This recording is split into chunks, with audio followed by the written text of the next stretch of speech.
再来看高雄田寮区的小滚水社区哦，水是淹到2层楼悬，附近的外世界嘛产生大量的土沙，甲雨水做伙冲到徛街哦。今仔日这水已经退咯，也毋过哦，土沙是个真高，是真恶清。市长洗怪手，豆豆乌土沙甲路清出来，徛街厝外口有济家具，包括椅仔、桌仔，拢淹水，准备要等迄角。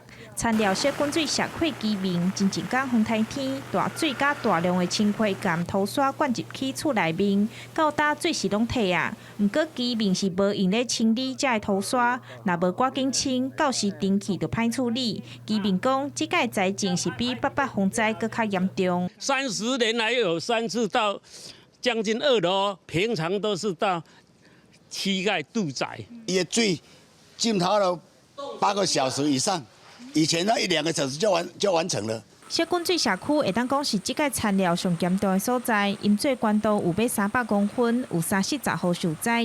市长表示讲，田寮社区会遮严重，是因为附近的人溪游园无整治，风台落大雨，地势内水排袂掉，因是等到人溪水退了后，社区积水才退。市长表示讲，田寮地势上低，就是外世界甲小滚水社区。讲着爱趁这个要退水的时阵。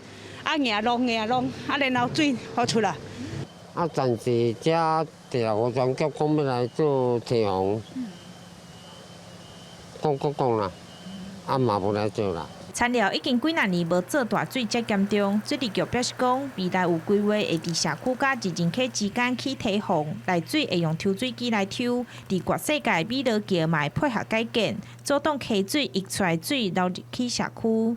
记者钟义辉、邱兆勇高雄报道。